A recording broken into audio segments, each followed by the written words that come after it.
daqueles que procuram a faculdade de Direito, eles buscam a faculdade de Direito pelo concurso público, tá? Quando eu vou pela palestra no TED, eu pergunto, quem aí quer fazer concurso? Pode levantar a mão, gente. Fala a verdade para mim. Ó, é a maioria. Estou na faculdade de Direito porque eu quero fazer concurso público. E, obviamente, que eu vejo esse reflexo lá na sala de aula da FEMPERJ, da AMPERJ, da EMERJ. Só que a gente tem uma questão. Muitos buscam concurso público porque pensam que ali eles vão conseguir estabilidade, férias, 13º, e é uma verdade, gente. Quem não quer ter isso? Estabilidade, férias, 13º. Todos nós queremos isso no nosso país. A ideia que nós precisamos mudar é que a gente também pode ter isso na nossa advocacia, e eu vou falar sobre isso aqui. E aí muitos buscam a faculdade de Direito, terminam, vão lá para a sala de aula. A Raquel sabe disso. Raquel, devo ter uns 30 anos de EMERJ, uns 30 e poucos anos de FEMPERJ, de AMPERJ. Então, eu quero que vocês entendam, para quem não me conhecia, que é muito tempo trabalhando com concurso público. Então, eu vejo essa realidade daquele advogado recém-formado, ele vai para a sala de aula de uma dessas escolas, ele quer fazer o concurso público, mas no meio do caminho ele descobre algumas coisas. E o que ele descobre no meio desse caminho? Ele descobre muitas vezes que ele não vai ser feliz com aquilo ali. Poxa, será que eu vou gostar de ser defensor público? Muitos fazem essa reflexão, tá? Será que eu vou gostar de ser um promotor de justiça? Será que eu vou ser um juiz que vou atender bem as pessoas, fazer justiça, prestar um bom trabalho? Muitos começam a fazer essa reflexão. Uma grande maioria descobre, isso é que é uma realidade, tá? Eu não meço palavras para aquilo que é realidade e sei que todos vocês vão tomar e ouvir o que eu estou falando com muito amor. Muitos descobrem que passar num concurso não é tão simples assim, não é tão simples, essa é a verdade. Eu já tive mãe de aluno meu da EMERJ, amiga da minha mãe, que virou para mim e falou assim, minha filha é sua aluna na EMERJ. Eu falei, nossa, que legal. Ela é praticamente juíza. Gente, não tem isso, praticamente juíza. Mas eles entram lá acreditando. Todo mundo comigo? Concorda que isso é uma realidade? E depois eles descobrem que não é tão simples assim. Claro que o estudo ele faz parte da rotina do advogado, mas não é tão simples, gente. É um grau de dedicação violento, é um investimento violento. E aí o que acontece no meio desse caminho? Muitos descobrem que não é aquilo que queria, não vai ser feliz com aquela profissão. Outros descobrem que não é tão simples assim, a opção do concurso público, por questões financeiras, dedicação, família, filho, uma série de fatores. E aí o que acontece com essas pessoas? Elas vão advogar. Elas começam a advogar. Só que, inicialmente, elas diziam, mas eu não quero advogar, porque eu não vou ter férias, 13º, estabilidade, então, por isso, essa pessoa optou por concurso. Como construir estabilidade, ter direito a férias, 13º, 13º, Silvia, 13º. Eu também não tenho problema de falar como eu cobro, não, tá? Fica aqui, porque eu vou falar sobre isso. Acho que conhecimento que a gente tem, experiência que a gente tem, é para ser compartilhada, para que se possa engrandecer a advocacia. Então, você pode ter férias, 13º, estabilidade. Basta que você cumpra alguns parâmetros. E, obviamente, que o marketing, e o marketing adequado, ele vai fazer parte de toda essa carreira. Quem for olhar na minha rede social, gente, espera aí, deixa eu parar. Não é bom não seguir a presidente do TED na rede social. Acho melhor você ir lá. Vai lá, segue lá na minha rede social agora. O meu Silvia é com Y, Silvia Drummond. Meu Silvia é com Y. Tudo que você vê ali não tem problema.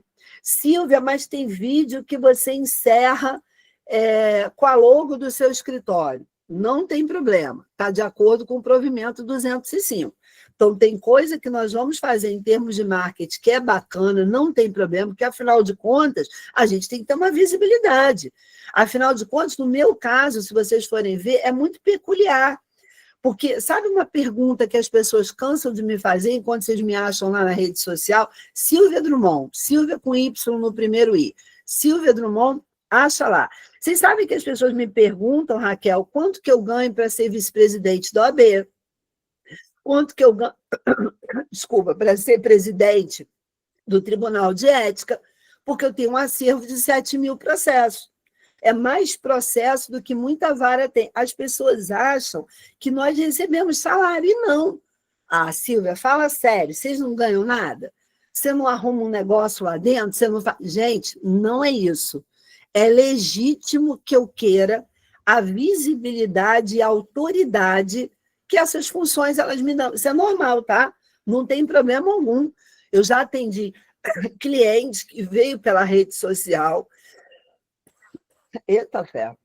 Eu já atendi cliente que veio pela rede social e disse para mim que chegou no meu escritório porque viu que eu era presidente do Tribunal de Ética e Disciplina. E virou para mim e falou: se você é presidente da ética, automaticamente eu passo da premissa que você é uma pessoa o quê? Que você é uma pessoa ética. Então, ó, me segue lá na rede social que nós vamos começar a tratar desses pilares. Qual é o primeiro pilar? Por mais que falar disso no Brasil seja muito difícil, você precisa entender que a sua advocacia é uma empresa. Você é um empresário. Oi, Silvia. Você é um empresário, você tem uma empresa. Pode ser que você seja empresário sócio, como é o meu caso hoje, eu tenho outros sócios no escritório, como pode ser que você seja um empresário individual. Mas você tem que se olhar como empresário. Gente, meninas, eu estou vendo aqui, tem um menino aqui, Eduardo, mas a maioria que eu estou vendo são meninas. Meninas, Eduardo e os demais que estão aqui. Quando você acordar amanhã de manhã, você que advoga, você já vai tomar um banho, botar aquela roupa e dizer: eu sou uma empresária de sucesso. Eu sou um empresário de sucesso. Silvia, mas eu não sou empresário, eu sou advogado. Você é empresário. E você vai entender o que eu vou falar. Todo mundo que abre uma empresa quer que essa empresa ela seja o quê? Lucrativa, ok? Todo mundo quer ter lucro. Ninguém abre uma empresa para não ter lucro. E quando a gente abre uma empresa e você coloca um produto naquela prateleira, você quer que o produto, ele o quê? Venda. O teu produto precisa vender. Então, vamos dar um exemplo bobo. Eu abro uma casa de pão de queijo. Se chegarem várias pessoas pedindo pão de queijo de graça, eu posso sair dando pão de queijo para todo mundo que pedir pão de queijo de graça? Não, né, gente? Porque aquela empresa não vai dar o quê? Lucro. Então, deixa eu fazer uma pergunta para você começar a refletir. Por que você está trabalhando de graça? Por que você trabalha de graça? Vocês sabem que ontem mesmo chegou uma situação no meu escritório de um jovem advogado que naquele suposto vou ajudar um amigo que está com um problema em um processo, juntou uma procuração no processo, inclusive uma procuração com poderes para receber citação. Processo complexo. Olha a cara da Raquel, gente, com toda razão. Processo complexo que envolve questão de família. Quando ele foi entender do que se tratava, não era tão simples como o amigo narrou. Era uma situação mega complicada. A pessoa autora com advogados bem capacitados, advogados que têm um conhecimento. E ele falou, meu Deus, e agora? Como eu vou fazer um agravo, que tinha uma liminar deferida, como eu vou fazer uma contestação, se eu não tenho a menor experiência, se eu não cobrei, se eu não fiz nada disso. Vocês estão entendendo onde é que eu estou querendo chegar? Tudo errado. Então, você, a partir de hoje, você vai dizer, eu sou um empresário, e a minha advocacia tem que ser tratada como empresa. Eu vou falar um pouco mais sobre isso aqui, mas, assim, gente, eu não estou dizendo que eu não faço favor, não, eu já fiz favor. Ó, eu já fui para a vara de violência doméstica, em São João de Meriti, fazer audiência às 9 horas da manhã, porque eu morri de pena daquele homem envolvido em uma situação, acusado de uma violência doméstica que ele não cometeu, E um caso que, se ele não fosse ali abraçado por bons advogados, aquele homem seria condenado injustamente. Quando eu vi a sentença, aquilo me deu uma alegria. Gente, não ganhei um tostão. Ele depois quis me dar, que eu falei, não, isso aqui eu fiz de coração. Mas vocês estão entendendo que precisa ser algo pontual na advocacia? E eu faço isso hoje, que eu já criei uma estabilidade. Agora, se no início eu começar a advocacia fazendo o que esse menino fez, vou ajudar o amigo. Gente, sabe qual é a melhor ajuda que esse menino poderia dar para esse amigo dele? Indicar um bom advogado. Indica um bom advogado. Poxa, amigo, olha só, eu queria te ajudar, mas eu não tenho especialidade nisso, ou a situação é complicada, ou eu posso te indicar um bom advogado? Vai ser a melhor coisa que ele vai fazer para ele. Mas se você começa a sua atividade fazendo uso capião da sogra de graça, o inventário da vizinha para receber no final, a ajuda para o amigo, a amiga da academia, não sei o que, acabou. Você abriu a casa do pão de queijo, você está entregando pão de queijo de graça, de graça. E aí aquela sua empresa, ela não vai ser uma empresa lucrativa. E eu preciso dar para vocês um dado alarmante.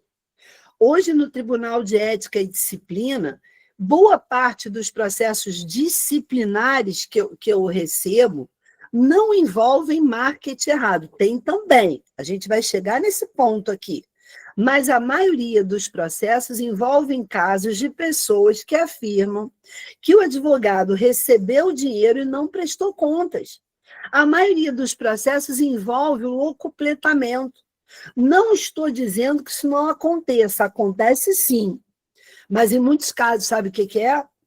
É aquele advogado que fez favor, é aquele advogado que não fez um contrato, é aquele advogado que trabalhou de graça, recebeu a sucumbência e depois o cliente não entende aquela sucumbência que ele recebeu, que ele teria direito de receber. E aonde esse cliente vai? No Tribunal de Ética e Disciplina. E até que esse advogado mostre o contrário, esse advogado já sofreu o quê? Um desgaste, uma representação disciplinar. Então, o primeiro pilar para a sua advocacia, tenho que tratar a minha advocacia como empresa. Quais são os passos de quem chega nessa empresa? Os passos são, tem que haver um primeiro atendimento. Gente, precisa cobrar uma consulta.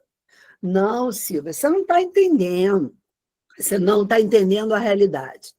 Você está distante da realidade. Você está falando de você, que as pessoas vão te pagar uma consulta. Você não está tratando da realidade. Estou tratando da realidade, sim. Claro que o valor da consulta ele tem a ver, e não toma mal o que eu vou falar, não, eu tenho certeza que vocês vão entender também, com o produto que você vende. Tem a ver. Hoje eu tenho lá, está lá no meu currículo, né? Professora da EMERGE, dou aula de processo civil, da FEMPES, amo dar aula de processo, amo, amo.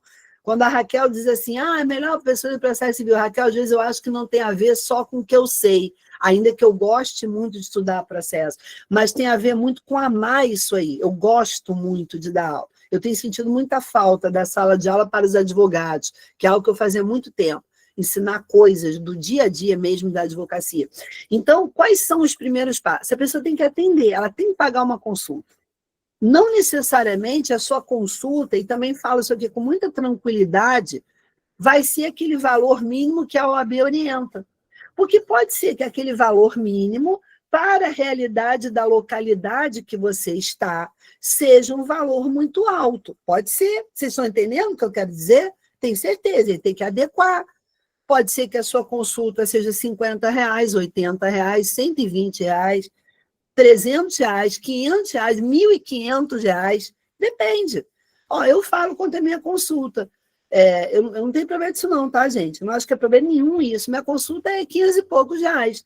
Eu acho que é um valor mega razoável para uma hora. Porque hoje a gente precisa adequar uma realidade. Não adianta eu achar que a minha hora vale R$2.000 e eu não tenho ninguém para pagar. Vocês estão entendendo o que eu estou querendo chegar? Por isso eu falo claramente, abertamente de valor. Você vai adequar isso aonde você está, o tempo de advocacia que você tem que cobrar. Mas então a pessoa não vai marcar. Amém, não marcou. Aquele cliente você não vai ter, você vai ter outro. Gente, é melhor você ter 5 clientes pagando e você trabalhando muito bem para esses 5 do que você ter 50 clientes te perturbando final de semana, domingo, sábado, que é a tua tia, é o teu vizinho, é amiga da academia, é quem toca a tua campainha, quem liga para tua mãe para dizer que você não está atendendo. Isso aqui não é vida. Então, o caminho tem que ser a consulta.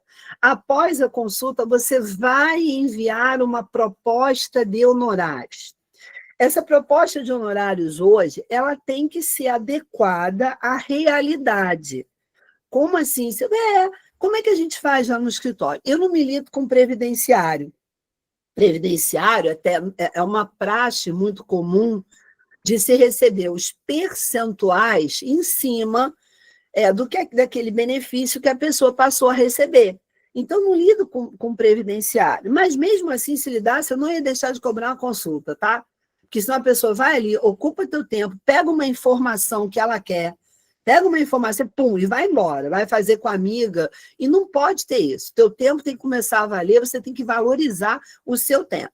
Então, hoje, como é que a gente faz já no escritório? Normalmente, a gente faz um sinal, a gente faz um parcelamento, e eu falei no início que a gente quer ter 13º, não é isso? A gente quer ter 13º, é normal. Como é que a gente faz lá, Raquel? No geral, os contratos são assim, um sinal, um parcelamento. Não dá para chegar para as pessoas e falar, é tanto. Gente, não dá. O país está passando por dificuldade financeira. Advogado não é a prioridade. As pessoas te procuram quando elas não acharam outra forma de resolver. E muito trabalho da advocacia é morto pela própria advocacia que trabalha de graça, tira trabalho. Estão entendendo também? Tudo com amorzinho aqui, tá, gente? É só para a gente falar da realidade. E aí a gente tem por hábito fazer um parcelamento. Quando aquele parcelamento termina, o que normalmente a gente coloca em dezembro? Uma parcelinha para a pessoa pagar. Eu não gosto de fazer contratos com mensalidades enquanto durar o processo. Porque na cabeça do cliente, ele não vai querer que aquele processo, você não vai querer que aquele processo acabe nunca, porque você depende daquela mensalidade e a gente quer que aquele processo acabe. Porque cliente que dura muito no escritório é problema. Cliente que dura muito é problema. Quando eu vejo que o processo, gente, olha só, temos que acabar com o processo do fulano, ou temos que acabar com o processo da Beltrano, que já está muito tempo aqui no escritório. Então, normalmente, quando acaba o parcelamento, a gente bota uma parcelinha ali em dezembro. Você também vai adequar a realidade. Pode ser meio salário, 1/3 de salário, pode ser, sei lá, viu que está dentro da realidade. Mas vocês precisam disso, porque é isso que vai fazer o teu 13º, ok? Todo mundo comigo? É isso que vai fazer que você tenha um caixa para que janeiro não seja um mês tão ruim. Ah, Silvia, ninguém vai querer contratar dessa maneira. Vai querer contratar dessa maneira. E aí, gente, a gente precisa ter esse tipo de fala para que isso vire uma praxe na advocacia. Para que as pessoas saibam que quando elas chegam no escritório de advocacia, ela já tem que pagar uma consulta, que provavelmente nos contratos a advocacia bota lá uma parcelinha em dezembro, tem gente que bota em julho, em dezembro, isso depende, mas a de dezembro eu acho que não pode deixar de ter, para que a tua empresa tenha esse caixa para janeiro, você é empresário. Se isso virasse uma cultura na advocacia, como é na medicina, ninguém chega no consultório do médico e diz, doutor, então, eu quero muito o seu atendimento, mas eu não tenho dinheiro para pagar. Alguém faz isso? Não. E por que eles fazem com a gente? Porque nós somos uma profissão que nós temos base constitucional e nós estamos ligados à justiça, a gente tem que fazer justiça. Gente, o médico está ligado à saúde. O médico está ligado à saúde, que é coisa mais relevante que justiça, saúde, tem coisas que eu não consigo comparar. Eu não consigo dizer o que é mais e o que é menos. O fato é que são profissões. E essas profissões precisam ser o quê? Remuneradas. Quando eu tenho contato com uma pessoa que às vezes, Silvia, eu queria te falar, porque eu estou com a dificuldade tal, problema financeiro tal, o problema jurídico tal, e etc. e tal. Gente, quando eu entendo aquele contexto, ou eu vou dizer, estou numa festa, sei lá, vê se é assim, com vocês é assim também, estou numa festa. Aí para uma pessoa do meu lado, então, eu sei que você é advogada, queria te falar, não tem isso? No casamento, na hora que você vai morder o salgadinho de camarão, na hora que você vai morder o salgadinho de camarão, vem a pessoa, então, falaram para ser advogada, eu estou com um problema. Tem dois caminhos. Ou aquela pessoa, a Adriana está rindo, mas não é assim, Adriana? Na hora que tu vai morrer, festa junina, Adriana, festa junina, tá na festa junina. Na hora que você vai morder o bolinho de aipim, carne seca, senta alguém do teu lado. Eu vi lá que você é vice-presidente da OAB, advogado, queria te perguntar, gente, queria te perguntar, já sei, é problema, não é para fazer um pix para mim. E aí vocês têm dois caminhos. Ou é aquela pessoa que realmente não tem condição, e você vai dizer, querido, deixa eu te falar, mas assim, isso aqui não é por mal, tá? Poxa, a Defensoria Pública vai te ajudar, eles são concursados, eles vão fazer um bom trabalho para você, etc e tal, faz isso, olha, a Defensoria do seu bairro, não sei aonde, espera aí que eu vejo aqui no celular para você agora. Ou então, é aquela pessoa que você enxerga que é um potencial cliente, só que você está na festa junina, você está no casamento, você está na academia, levantando sofridamente um peso. Você diz, deixa eu te falar, eu queria te dar muita atenção. Estou vendo que o seu problema é importante, quero te dar atenção, mas aqui, nesse momento, eu não tenho condição de dar a atenção que você merece. Porque a gente está numa festa, está na festa junina, está no casamento, está na academia. Vou fazer o seguinte, está aqui o telefone do escritório. Gente, esse telefone do escritório, quem tem secretária, claro, é o telefone do escritório da secretária, ou é aquele número que você é empresário, você tem uma empresa, é aquele número que você usa para quê? Para fazer os atendimentos do seu escritório. Poxa, manda uma mensagem para esse número, você vai marcar um horário, eu vou dar toda a atenção que você merece. Se a pessoa não se sentiu mais abraçada, do que você começar na hora de dizer, não, porque tem que fazer isso, que fala para o seu advogado fazer aquilo, que ele tinha que peticionar, porque ele não peticionou. Gente, não fala mal do colega, não fala mal do colega. Sabe por quê? O primeiro pilar é você saber se posicionar, dessa forma como eu botei. Tem uma consulta, eu vou enviar fazer o primeiro atendimento, esse primeiro atendimento é cobrado, age dessa forma profissional, manda uma proposta de honorários, assina um contrato, depois do contrato você começa a trabalhar. Esse é o primeiro pilar. O segundo pilar, e ele está ligado a uma questão ética, é você entender que o seu currículo fala por si, sem você precisar ficar falando mal de outros advogados. Gente, às vezes eu dou aula de processo civil. Vocês já imaginaram a quantidade de pessoas que marcam consulta só para eu dizer se o que está sendo feito num processo está certo ou errado? Vocês já pararam para imaginar? Claro que eu já tive caso de eu abrir o processo, olhar e dizer, meu Deus, esse advogado está perdendo um prazo atrás do outro. O pouco prazo que ele cumpriu era para gravar e ele apelou. Concordo que isso pode acontecer? Isso pode acontecer, isso aqui está drástico. Como é que eu vou avisar essa pessoa sutilmente que isso está drástico? Mas, na maioria das vezes, não é isso. O cliente quer que você fique estimulando a falar mal do outro colega. E eu não demonstro o que eu sou falando mal do outro. Você demonstra o que você é pelo que você é, pelo que você se apresenta. A pessoa tem que olhar para você e dizer, nossa, eu estou segura com o que esse advogado falou. Eu estou seguro com o que essa advogada falou. Não fale mal dos colegas. Vamos acabar com isso. Vamos acabar com isso. Vamos fazer um trabalho de conscientização de cobrança de valores.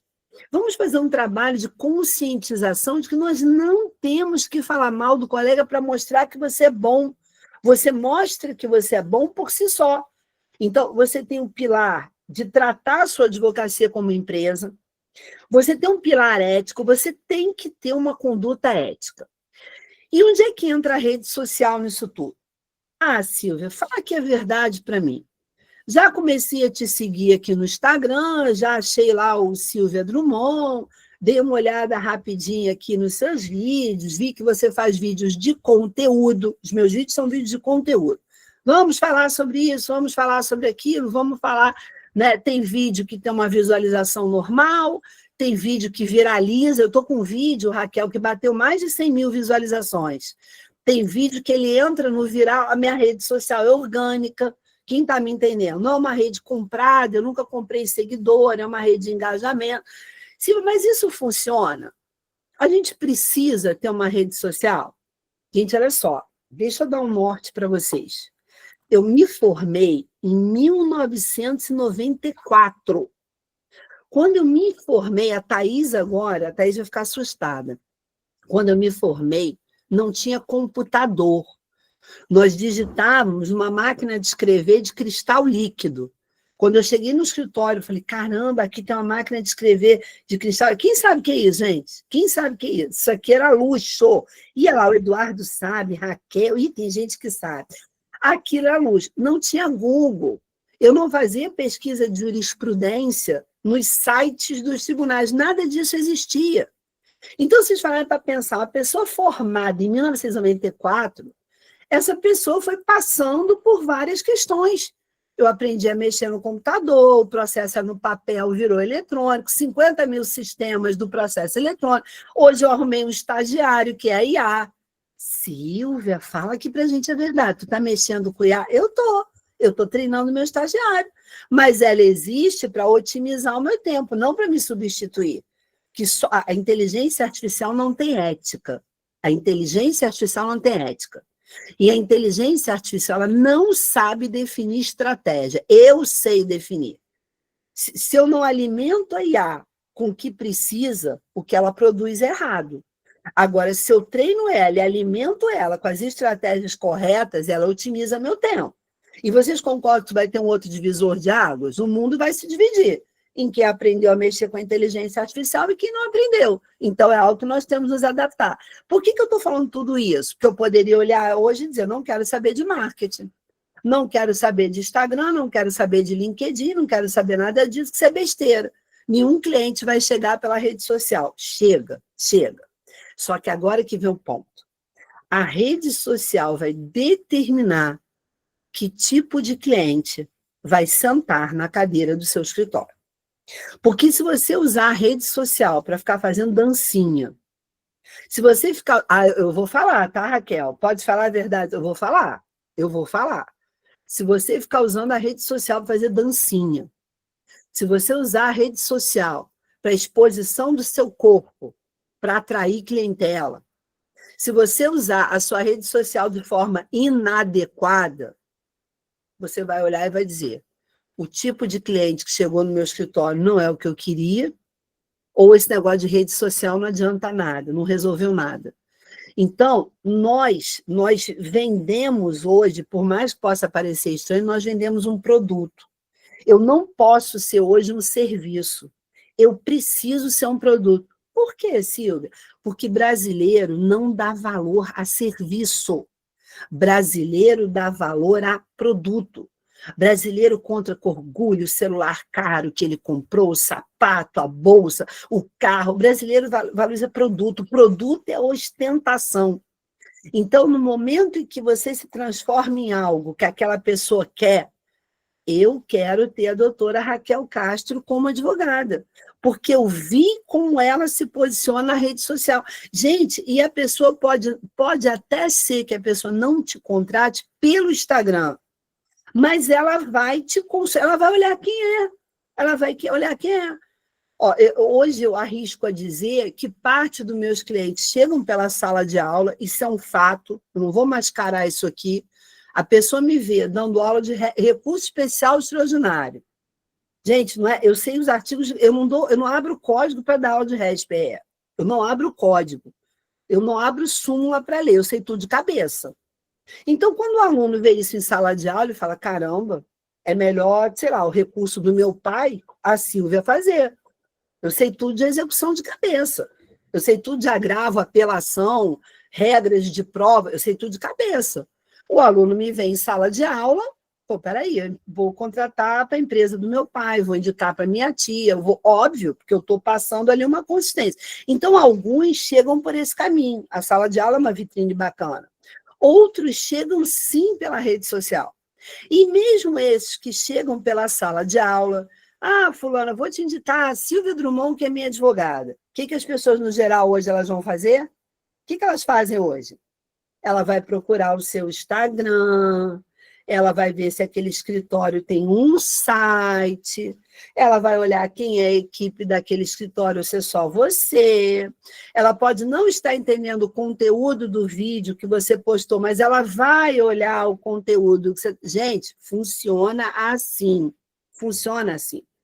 Ela vai ler algo que você publicou no LinkedIn para ver a sua opinião. E tem que tomar cuidado, que eu esqueci de falar um outro detalhe aqui.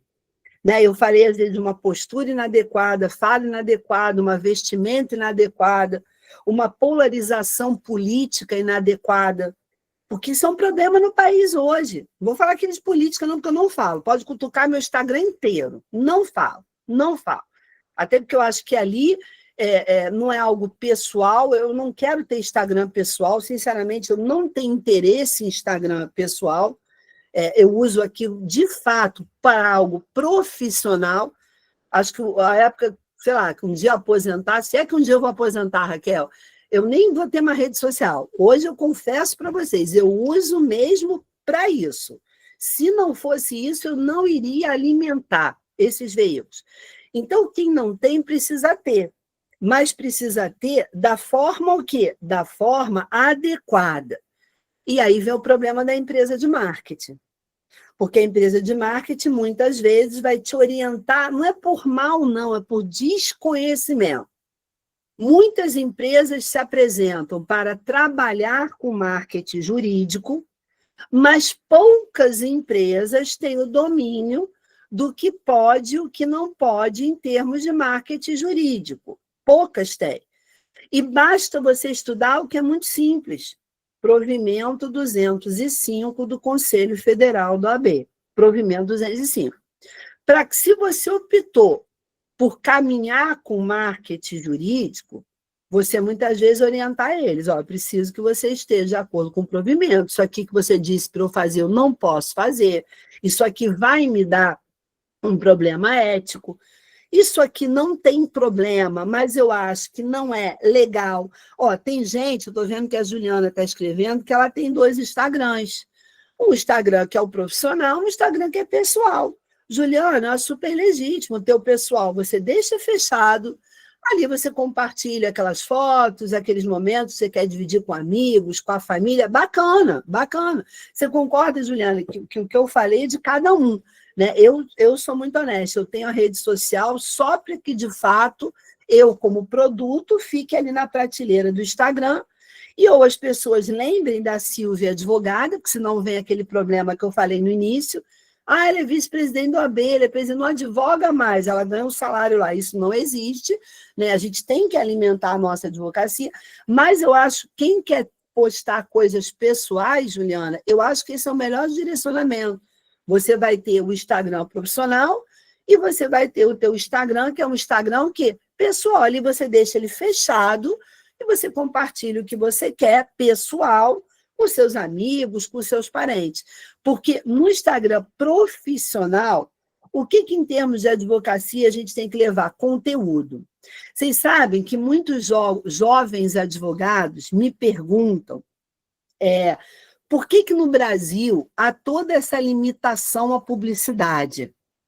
Eles não conseguem, muitas vezes, enxergar que se a publicidade ela fosse liberada, gente, o pequeno advogado estava acabado. Quem me entende? Se a publicidade fosse liberada, o pequeno advogado ele estava acabado, pequeno e médio. Hoje vocês podem olhar, ela deve ter um mega escritório. Tem não, tá? Tem um escritório mediano, com clientes normais. Como assim? Você vai, tem lá no meu escritório um divórcio, tem uma ação de guarda, tem um cliente que é uma empresa na área tributária, que eu me orgulho muito. Cliente na área tributária? Você entende direito tributário? Não entendo nada, gente. Mas eles não chegam ao STJ ou ao STF tem mim. Então, assim, eu tenho um escritório normal. Tem uma parte ali pessoa física, tem uma parte pessoa jurídica, então é um escritório de advocacia, vou chamar de pequeno, talvez para médio.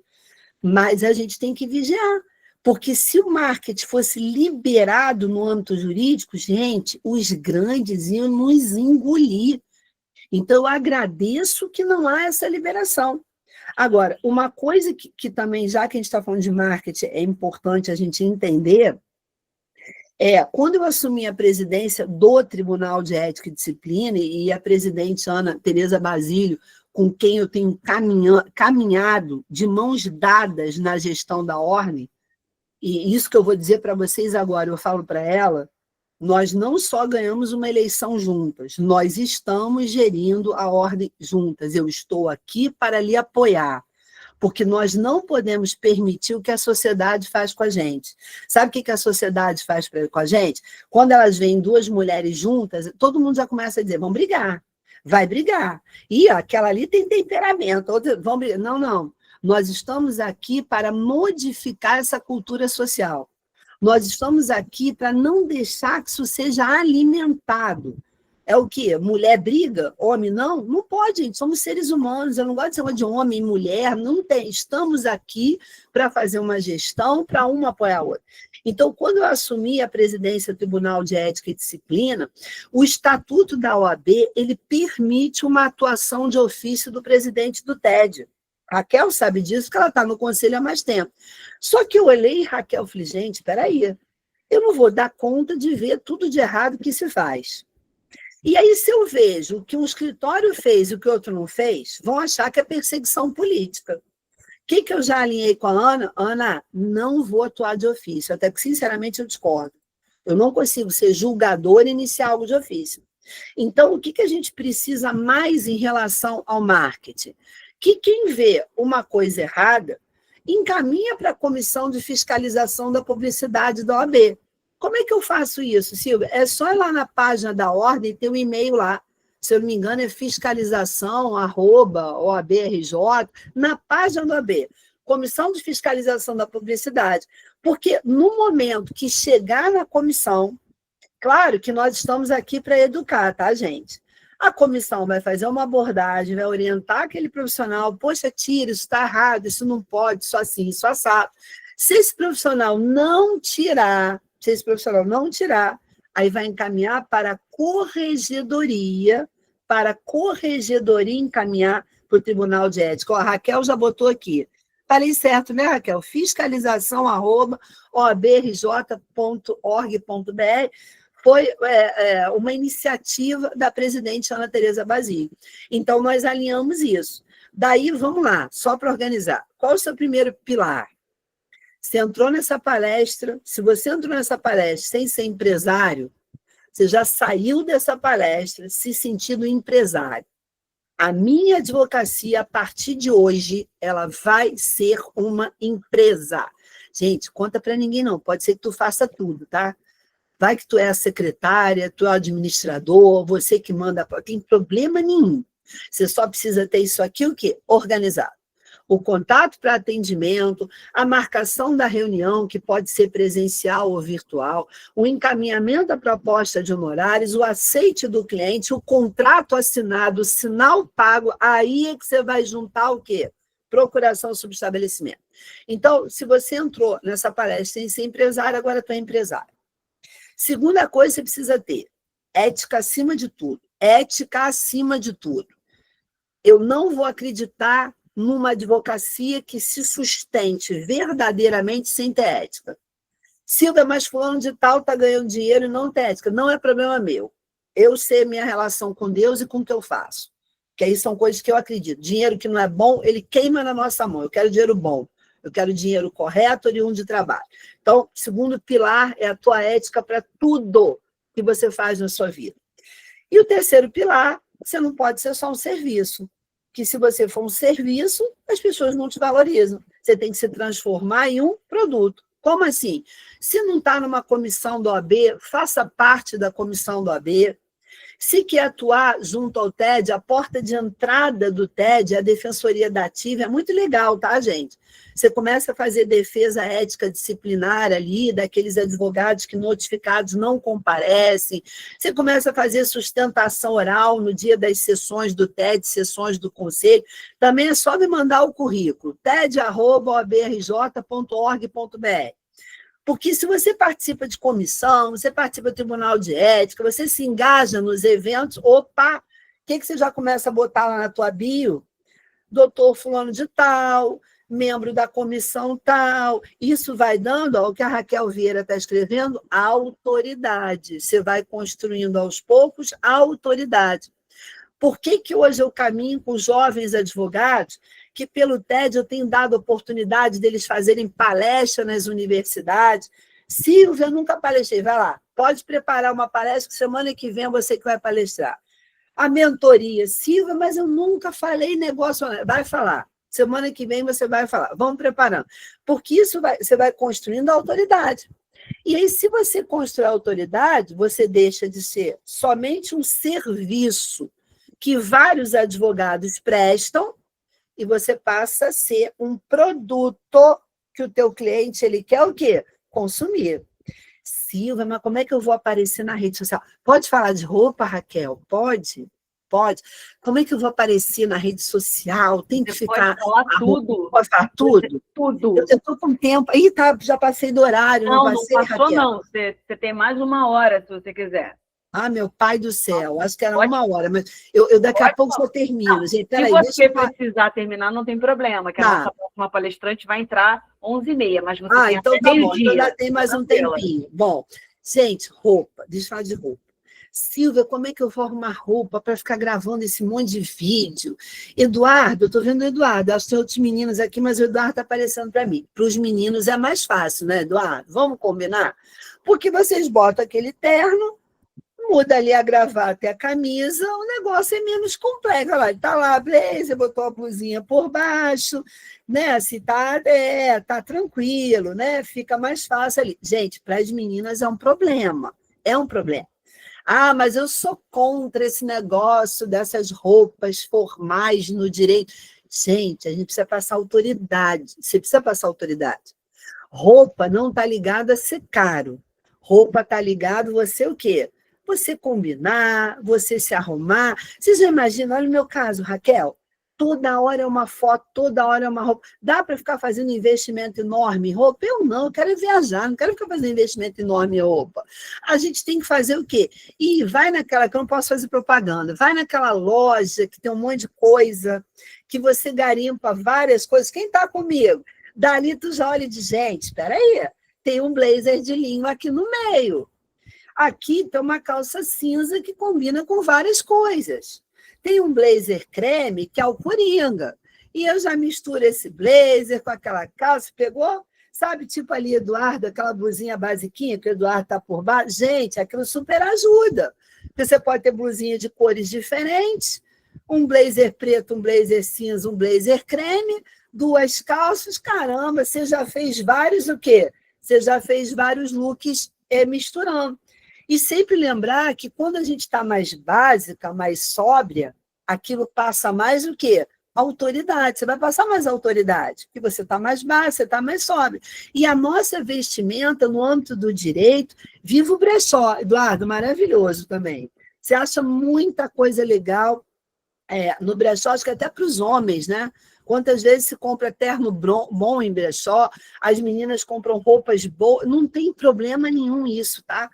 A gente tem que parar com essa ideia de brasileiro, como eu disse aqui, de ficar valorizando uma coisa muito cara que você comprou. Então, depois desse encontro nosso, você é um empresário, se assim você não se sentia, você passou a ser um empresário. Se você não tinha tanto cuidado com a vestimenta, é importante ter esse cuidado com a sua vestimenta. E alguns começam a treinar isso na época da faculdade. Na faculdade já começa o quê? Né? A montar alguns looks, a adaptar. Eu tenho que confessar para vocês que eu amo uma Havaiana. Eu amo uma Havaiana. Gente, quer coisa melhor do que uma Havaiana? E só carioca entende isso. Mas eu não posso andar nos lugares, né, que seja de trabalho ali com uma rasteirinha, que vai ficar feia. A Havaiana é vida, Keila. A Havaiana é vida. A Raquel está dizendo, China super ajuda, gente. Não podemos falar marca. Mas a Raquel Vieira falou, China te ajuda muito, só cuidado com o tecido. Silvia, isso tudo que você está falando é brincadeira? Não, é muito sério. É muito sério. Por quê? Você está se tratando como empresário, você está cuidando da sua ética, você optou por investir no marketing. E no marketing é importante você levar conteúdo, esses conteúdos dependem de gravação de vídeos, e vídeos dependem de quê? Da roupa que você vai se apresentar. Se você tiver bons coringas, você cria a sua imagem na rede social. Eu vejo que muitos advogados, escritórios, advogadas, contratam empresas de marketing. Outros já no início, eles são secretário, gestor, administrador, monta a proposta, o contrato, ainda cuida também do quê? Do marketing. Até ele entender que prospectou, que dá para delegar uma pessoa. Quando você delega, qual o cuidado que eu só disse aqui que você tem que ter? Essa empresa que está cuidando do seu marketing, ela está de acordo com o provimento 205? Essa empresa que está cuidando do seu marketing, ela está te passando as orientações que precisa de como você se colocar? Não tem problema, por exemplo, o meu caso, né? O meu Instagram é um Instagram Silvia Drummond. Então, aparentemente, ele é um Instagram que ele seria um Instagram pessoal. Só que ali, como eu disse, eu uso só para divulgar o quê? Só para divulgar trabalho, só para divulgar vídeo de conteúdo. Tem problema que lá no linkzinho na bio tenha o contato do seu escritório? Gente, tem problema nenhum isso, tá? No link da bio do seu Instagram, pode ser que a pessoa clique lá e isso já caia diretamente no contato do WhatsApp que você usa para o escritório ou que você usa para a sua secretária. Não tem problema nenhum isso aí. Isso é super legítimo você fazer. Tem algum problema que no seu Instagram pessoal você bote lá em algum momento a imagem do seu escritório ou no link na bio, o contato do seu escritório? Também não tem problema, gente. Não tem problema. Porque, afinal de contas, a gente tem que ter uma captação ética, mas a captação, ela precisa o quê? A captação, ela precisa efetivamente existir. Uma coisa que tem me preocupado nos últimos tempos, e que eu tenho vigiado um pouco lá no TED, Raquel, e é algo que eu sei que daqui a pouco vai bater no conselho, porque o que aconteceu no Tribunal de Ética do Rio, e isso não sou eu que estou falando, a própria presidente Ana fala. 5 dias que eu assumi o TED, a corregedora da OAB Nacional, ela pediu uma reunião comigo para entender o que estava acontecendo no Rio de Janeiro, que praticamente todos os processos eram extintos por prescrição. E eu ouvi, obviamente, as considerações da corregedora. Depois que ela fez todas as considerações, eu falei, olha, eu só preciso lhe dizer que eu não era do sistema OAB, né? Não parei para ficar contando o meu histórico, como eu cheguei na OAB. Mas eu não era do sistema OAB, eu assumi o Tribunal de Ética agora. Aqui no Rio, os processos estão no papel, estou migrando esses processos para o sistema eletrônico, mas me comprometo com você a acabar com esse negócio de prescrição e fazer um trabalho sério aqui. E temos dado lá movimento, uma luta de estar fazendo um trabalho sério, movimentando esses processos. Então, era muita extinção por conta de prescrição, daí, praticamente, o que o conselho, a Raquel, nossa conselheira, julgava, era muita extinção por prescrição, para dizer se estava realmente prescrito. E daqui para frente, eu tenho certeza, Raquel, que isso vai mudar. Mas qual é a situação que eu quero trazer para vocês? Eu recebo muitos ofícios da Justiça dizendo assim, por que a advogada, a doutora fulano de tal, ou porque o doutor fulano de tal tem 30 ações em face da empresa tal. E aí a litigância abusiva, que seja apurado por esse tribunal de ética, etc. e tal. A gente tem que tomar muito cuidado com isso. Que assim, pode ter realmente uma litigância abusiva. Não estou dizendo que não tem. Mas vamos imaginar que você empresariou a sua atividade, está atuando com ética, investiu no marketing do seu escritório, vamos supor que você é um especialista em direito do consumidor e tem gravado vídeos levando conteúdo relacionado a demandas que envolvem questões de consumidor. E por conta disso, sei lá, 30 pessoas que tiveram o mesmo problema com uma companhia aérea, o que essas pessoas resolveram fazer? Te contratar. Um primeiro te procurou, Poxa, procurei a doutora Raquel Castro. Aí o outro, eu também vou procurar a doutora Raquel. O outro também, pá. De repente, a Raquel está lá com 30 pessoas envolvidas com aquele mesmo problema causado com aquela empresa. Gente, isso aqui não é litigância abusiva, não, tá? Isso aqui não é litigância abusiva, não. Não tem problema algum você patrocinar aquelas 30 ações judiciais de pessoas reais que, de fato, viveram o problema com aquela companhia. Quem me entende, quem me acompanha. Porque uma coisa que eu percebo, Raquel, e outra realidade, que eu tenho um pensamento talvez um pouco diferente disso aqui que eu vejo, eu não enxergo isso como litigância abusiva.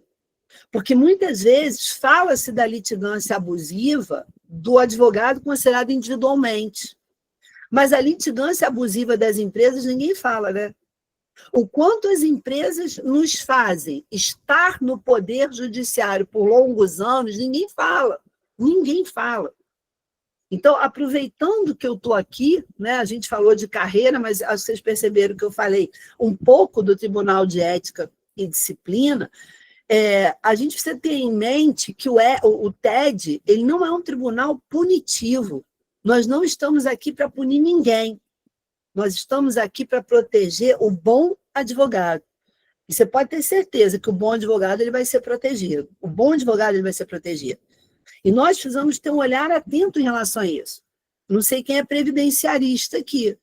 Quantas vezes você recebe várias pessoas que te indicaram por um mesmo problema previdenciário? E você não está exercendo uma litigância abusiva. Quem lida com direito militar, quem lida com questões na Justiça Federal, você pode ter lá 20, 15, 30, 40, às vezes até mais pessoas. Isso não é litigância abusiva. Então, a gente tem muito cuidado com esse tipo de fala. E eu acho que hoje falta uma fala da litigância abusiva, o inverso. Espera aí, essa empresa aí, quanto essa empresa está litigando no judiciário? Que aí eu não estou recebendo ofício no TED, né? Ou, sei lá, poder público de uma forma geral. Quanto está litigando no poder judiciário? E outra coisa que eu quero que vocês saibam, a gente recebe um quantitativo muito grande de ofícios lá no TED, por advogado que perdeu prazo, por advogado que juntou uma procuração sem ter feito renúncia. Óbvio que eu aproveito aqui para alertar vocês. Gente, não pode perder prazo. Não pode, não pode. Com 30 anos de advocacia, eu não sofro mais com o resultado de um processo. Por mais que eu seja mega competitiva, eu sou super competitiva, tá? Isso é uma coisa que eu tenho que tratar. Mas eu não sofro, porque eu sei que o meu trabalho foi correto. Eu entrei com o recurso certo, as petições estão super bem feitas. Essa semana eu fui falar com uma secretária de uma juíza, ela falou, doutora, eu sei a qualidade do seu trabalho. Pô, bacana, eu fiquei feliz com aquilo. Mas imagina se eu perder prazo. Então, o resultado, muitas vezes, não está na minha mão. Porque quem faz a justiça ou a injustiça não sou eu. Quem faz a justiça ou a injustiça é o juiz. Quem tem que perder a noite de sono é ele ou não eu. Quem me entende? Perde a noite de sono que perdeu, não, tá? Não perca a noite de sono que perdeu. Não fique ansioso que perdeu. Não deixe o cliente perturbar a sua cabeça que você perdeu. Desde que você tenha consciência que o seu trabalho ele foi o quê? Seu trabalho foi bem feito. Agora, prazo você não pode perder. Daí, como eu dizia para vocês, eu canso de receber ofício de advogado que perdeu o prazo, de advogado que juntou uma procuração e não comunicou o cliente, ou seja, não fez uma renúncia quando deveria. O grande problema é que isso que chega no TED, às vezes, chega só uma fala dos juízes, sem que haja a devida o quê? Comprovação. Claro que se vier comprovado, vou ter que tomar providência. Se chegar ofício sem ser provada aquela falta de advogado, vocês podem ter certeza que eu vou mandar fazer o quê? Eu vou mandar arquivar. Que, como eu disse, o TED não é um tribunal para punir. O TED é um tribunal protetivo do bom advogado. O mau advogado ele tem que ser punido, porque o mau advogado ele acaba com todos nós. Para a gente assim, finalizar, né, a gente trouxe aqui pilares para uma advocacia de sucesso, mas a gente tem que ter em mente, e é uma dura realidade, que a imagem social do advogado ela é muito ruim. Ela é muito ruim.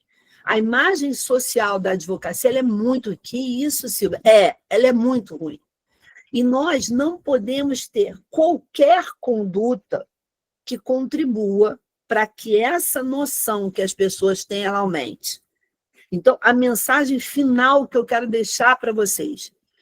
A gente falou aqui de importância de contrato, de empresariar a sua advocacia, a gente falou da importância da inteligência artificial para otimizar. Não resista. Quem tem um pouco mais de idade, não resista, aprenda. Aprenda. Nós estamos aqui para aprender constantemente. Nós falamos da importância de um marketing, mas eu não sou jovem, como é que eu vou fazer um marketing? Gente, você que não é jovem tem algo a seu favor. A nossa profissão é linda. Eu queria fazer educação física, minha mãe não deixou. Hoje eu olho e falo, que bom. Se eu tivesse feito educação física, hoje já eu me considerar velha. Como? Tira essa coroa aí para dar aula aí. Não ia dar certo, Raquel. A nossa profissão é linda, que quanto mais idade nós temos, mais nós passamos o quê? Credibilidade. Então, não é tarde para você fazer um conteúdo, para você escrever para o LinkedIn, para você botar um artigo, para você entrar numa comissão. A gente falou de tudo isso. Mas o mais importante de tudo isso, seja ético, contribua para a valorização da advocacia. Se alguém fala mal de um advogado, acabe com o assunto na mesma hora. Eu não me aperto. O meu temperamento, eu não sou boazinha não, tá? Eu tenho temperamento. Eu já levantei de mesa, largar as pessoas falando, porque estavam falando mal de um advogado que eu nem conhecia. Eu levantei da mesa. Claro que não fui grosseira. Peguei minhas coisinhas, peguei meu celular e me levantei. As pessoas perceberam que eu me levantei por conta do assunto. E depois uma pessoa veio me pedir desculpa. Então, eu não sento em roda para falar mal de profissional. Eu não diminuo o advogado para cliente, para que aquele cliente queira me contratar. Eu não faço isso. Eu não faço isso. Então, engrandeçam a nossa profissão. Porque se você engrandecer a sua advocacia, se você engrandecer o seu colega, todos nós estaremos o quê? Colhendo fruto. Trabalhe cobrando. Ninguém valoriza aquilo pelo que não paga. As pessoas só dão valor àquilo que elas pagam. Se elas não te pagarem, elas não vão valorizar. Eu disse aqui no início, para quem está entrando agora, eu já fiz um trabalho porque eu achei que a pessoa merecia. Claro, não se deixem seduzir por fortunas. Eu tenho um inventário maravilhoso, uma lancha, um carro, 10 apartamentos, um Leblon, mas não tem dinheiro para pagar. Eu não me seduzo. A regra é a mesma do escritório. Não se envolvam emocionalmente. Gente, desculpa. O problema é do cliente, o problema não é meu. Eu estou ali para utilizar as ferramentas. E quem se envolve emocionalmente perde a capacidade de raciocínio. Não se envolva emocionalmente.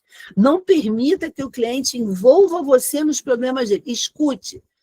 Porque advogada é meio psicólogo. Eu não sou meio nada, eu sou advogada. Eu não sou meio. Se é para eu ser alguma coisa, é para eu ser direito. Estudar para aquilo ali. Eu estudei para isso. Quantas vezes eu, com amorzinho, indico o cliente para uma terapia, indico uma psicóloga que ela sabe que eu canso de encaminhar para ela, porque são pessoas que precisam. A gente não pode permitir. Não se envolvam. Isso aqui é o nosso trabalho. Porque a partir dessa fala, se assim você não se sentia, você vai se considerar um empresário, uma empresária de sucesso.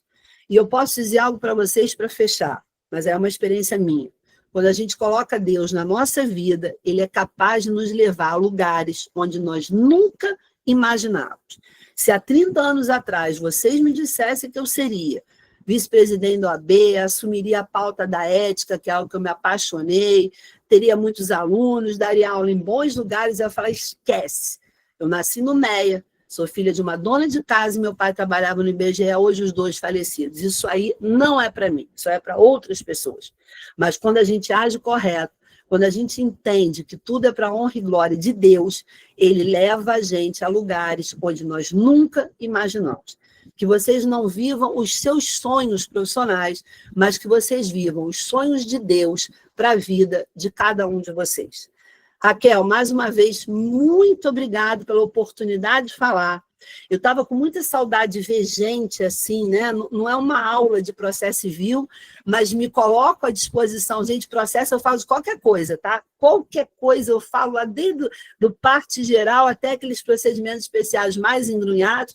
Estou aqui à disposição. Agradeço muito àqueles que tiveram a gentileza de manter as suas câmeras abertas, porque quando alguém fala e a gente vê aquele que está com a câmera aberta, eu respeito quem por algum motivo quer participar e não pode abrir, mas eu não poderia deixar do agradecimento especial a quem está com a câmera aberta.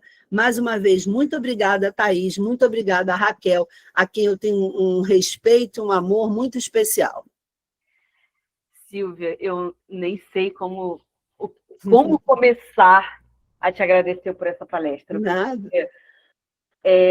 A gente faz essa edição aqui da Mentoria em Grupo há muitos anos. E, finalmente, nós temos uma presidente à altura do TED. Eu não estou desqualificando os anteriores. Mas quando eu digo que você está à altura, é como que você está antenada, como que você está ligada nas questões modernas e que precisam ser tratadas pelo TED. O TED, antigamente, eu estou no conselho, pessoal, como conselheira, e aí eu já fiz parte do TED também, embora tenha sido breve, eu julgo os processos junto com os meus colegas em grau de recurso. E eu fico para morrer quando a gente tem um processo, porque por um descuido, o camarada colocou lá assim, entre em contato. E você vê que a propaganda dele é totalmente informativa. É um pequeno descuido. E antes da questão do... Como é que chama mesmo, Silvia, que vocês estão implementando agora, que o Conselho Federal pediu?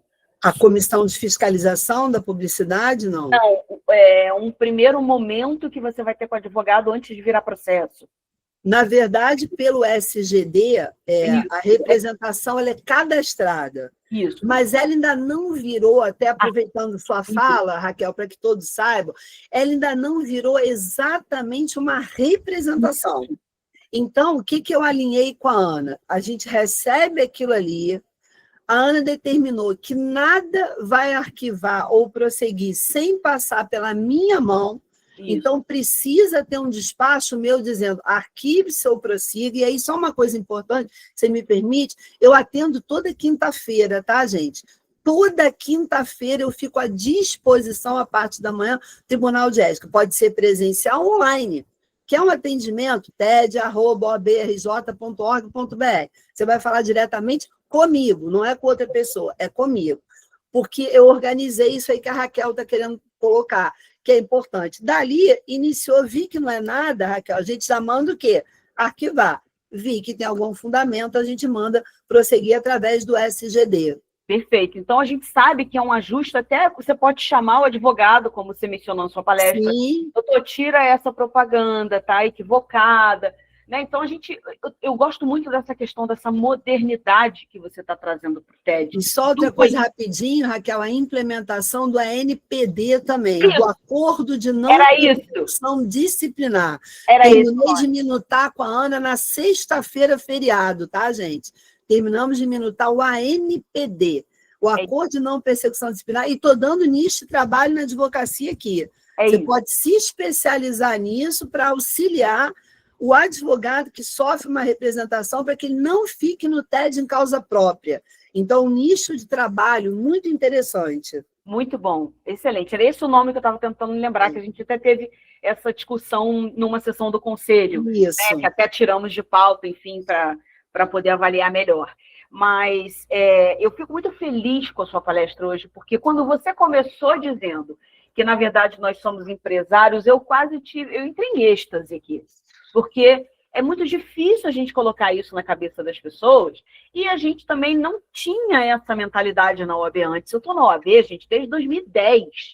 Não, desde 2009. Como conselheira, eu era presidente de comissão, depois eu virei conselheira. Então, assim, são muitos anos de OAB. Sim. E de ser uma voz sozinha falando da modernidade, das formas como a gente precisa entender a advocacia hoje, e que não era muito ouvida. Então, assim, vir de uma vice-presidente e presidente do TED me deixa extremamente feliz e contemplada pela gestão, feliz de participar dessa gestão, né? E eu sempre digo, tinha que ser uma mulher para fazer isso, né? Tinha que ser a primeira presidente do TED, assim como eu falei a mesma coisa da Ana, quando ela finalmente fechou os votos do Quinto Constitucional para a gente parar de sofrer a pressão que a gente sentia na época da votação e votar em quem de fato merece estar lá e não porque a gente vai ser prejudicado posteriormente, perseguido, né, pelas pessoas que gostariam que a gente votasse em quem quer que fosse.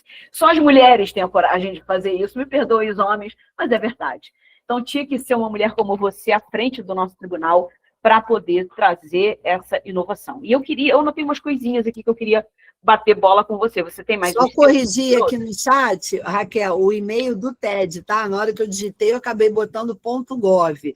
ted@obrj.org.br. Eu botei aqui no chat para todo mundo. Perfeito. Você tem mais uns 5, 10 minutos? Tenho sim. Uma bolinha aqui? Claro. Então, quando você falou da litigância abusiva, né, que o tribunal chama de advocacia predatória, se eu não me engano, isso, eu não esse nome. Né? Eu nem usei esse nome, porque eu tenho pavor. Eu gostei muito da sua fala, porque não é só o caso de 30 pessoas que estão ali com aquele mesmo problema do consumidor, de repente de um atraso de voo, e que todo mundo indicou uma mesma advogada e aquela pessoa fez. Hoje, com a internet, com a possibilidade que o provimento trouxe para a gente de fazer tráfego pago, né, isso você eliminou a fronteira física. Você não precisa mais ficar restrito ao seu estado para trabalhar. Você consegue alcançar pessoas do Brasil inteiro. Eu sou especialista na área de saúde, então eu tenho processos no Rio de Janeiro, em Minas Gerais, em São Paulo, em Goiânia, e tem muito processo em Goiânia, né? Eu fico controlando lá meus 5 processos por ano. São Paulo eu já devo ter que tirar a minha suplementar a qualquer momento, mas a gente fica lá controlando, tem mais, tira suplementar. Mas a gente quebrou essa barreira. E é justamente em razão da possibilidade que o Conselho Federal trouxe. E o que eu tenho observado que o tribunal tem feito, ele pega uma denúncia, geralmente empresa, banco, plano de saúde, companhia aérea, acho que são os 3 principais que a gente vê essa perseguição, e fazem lá um processo interno e não chamam o OAB para conversar, né? Eles só comunicam o OAB. Então, eu queria saber se existe algum projeto da ordem, né? E você como vice-presidente e presidente do tribunal que cuida disso, se existe algum projeto para a gente poder participar desse processo acusatório dentro do Tribunal de Justiça e o que pode ser feito pela proteção dos advogados, porque a gente não pode ter a permissão da nossa classe, da nossa entidade, que é reguladora também da nossa profissão, e uma perseguição no tribunal. E só para você ter uma ideia, além, só segura a pergunta, chegou para mim uma reclamação de um colega que ele é especialista em direito bancário. Então, ele advoga contra bancos. O tribunal, um juiz de São Paulo, por isso que a gente por aqui não pôde atuar, mas eu mandei isso para São Paulo, mandou um oficial de justiça ir na casa do autor da ação, num domingo à tarde, para perguntar se conhecia esse advogado, como foi feita essa contratação, se esteve com ele presencialmente. Não há nada que diga que eu preciso estar presencialmente com o meu cliente. Se fosse assim, na pandemia, faria como para atender um cliente? Sim. Né? Então, assim, um absurdo. A sorte desse advogado é que não só essa pessoa conhecia, como era parente dele. Meu Deus. Era a cunhada dele. Então, esculachou com o oficial de justiça. Mas ainda que você venha por uma propaganda que você recebeu do advogado, faz aqui o encontro online com ele e fecha o processo, isso é um absurdo a gente estar passando por isso. Então, eu queria saber se tem algo sendo feito pela OAB do Rio de Janeiro com os tribunais daqui. Só para primeiro esclarecer, Raquel, eu não estou lembrando exatamente que mês, mais ou menos, talvez abril, maio, eu recebi um convite do presidente do TED de São Paulo. São Paulo tem um TED muito relevante, muito estruturado, um trabalho mais avançado do que nós. E eu tive a oportunidade de sentar na mesa com o corregedor do TJ, TRT e TRF de São Paulo. Eu achei que ele estava me convidando só para fazer uma abertura, mas não, tá, gente? Ele me convidou para palestrar. Eu tive essa oportunidade. E, obviamente, eu olhei para aquilo e falei, gente, que bacana, o Tribunal de Ética sentado com os corregedores dos respectivos tribunais. Eu tenho certeza que nós vamos avançar para isso, mas acho que todos que estão ouvindo entendem que, enquanto eu não saísse do papel para o sistema do processo eletrônico, não adiantava eu vislumbrar outras questões. Mas eu posso te assegurar que isso já está no nosso radar, a gente caminhar mais próximo às respectivas corregedorias. Hoje eu já fiz reunião com os corregedores, até pela questão dos ofícios que eu recebo, desacompanhados de ali qualquer comprovação, em que, só para vocês saberem também, eu não simplesmente arquivo, eu arquivo, claro, mas eu devolvo com uma resposta. Por que eu não pude dar seguimento? Que está desacompanhado de uma comprovação. A mesma coisa, Raquel, quando eu recebo algo de litigância abusiva. Eu não só mando arquivar, eu arquivo, mas eu faço um ofício resposta. Entendo que na litigância abusiva, por isso, aquilo, outro. Claro que a gente precisa também entender quando é algo de uma prerrogativa do advogado que está sendo violada, e isso sai da nossa esfera, e quando é uma simples criminalização da advocacia. Ou seja, esse caso que você me contou está me parecendo uma criminalização da advocacia. E aí a presidente Ana já criou também, aliás, eu estou dando aqui em primeira mão, primeiríssima mão, a Comissão de Combate à Criminalização da Advocacia. Deixo aqui o convite a você, Raquel. Então, é uma comissão que ela vai caminhar bem próxima do TED, porque eu acho que eu vou precisar, de certa forma, ser alimentada, porque chega a eles, para ver como é que eu levo isso aos respectivos tribunais e às corregedorias, para que a gente dê esse tratamento ao Tribunal de Ética. É claro, Raquel, e aí aproveitando a sua fala, que eu olho para frente, né? A gente não tem que olhar para trás. O que uma gestão fez ou deixou de fazer, a gente olha para frente. Mas assim, a gente tem a certeza que a gente vai entregar um tribunal de ética muito mais atuante e com a advocacia, como eu disse, tendo esse sentimento, eu não estou ali para ser punida. Eles estão ali nas ações para me proteger realmente de um profissional que seja um profissional ruim. E acho que essa comissão vai ser uma comissão muito relevante. Excelente, obrigada. Vamos lá, a segunda pergunta que eu tenho para você, na verdade, eu tenho 2 convites. Você, quando falou de RESP, que você sabe tudo de cabeça, eu fiz um curso seu que você deu online, muito antes de você entrar na chapa, vencer a eleição da OAB, e foi um curso maravilhoso. Eu fui sua aluna online nesse curso. Eu queria saber se você não poderia dar esse curso de RESP aqui pela mentoria, claro, pelo departamento, seja aqui pela comissão, como for, porque uma coisa que eu percebo é que o advogado não sabe fazer RESP. Exatamente. O que o advogado faz? Ele pega já não sabe fazer apelação normalmente, né? Porque pega a inicial e copia, como se fosse apelação. Sim. E a apelação você tem que focar na sentença, não é na sua inicial. Né? Ninguém vai ficar repetindo argumento que não funciona. Agora, o RESP é muito mais que isso. O RESP é a discussão do direito em tese, e não do fato ou do documento. E hoje, com a questão da tecnologia, Raquel, a gente tem que ter cuidado até com as palavras, tá? Exato. Só para deixar um gostinho neles, vocês sabiam que a gente não pode botar artigo 545, estou falando qualquer artigo, tá? Artigo 545 e seguintes, vocês sabiam disso? O seu recurso vai ser inadmitido.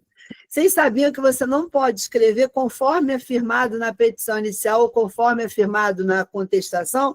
O seu recurso vai ser inadmitido. Mas depois a Raquel vai fazer convite e aí eu conto por que essas 2 coisas que eu coloquei aqui.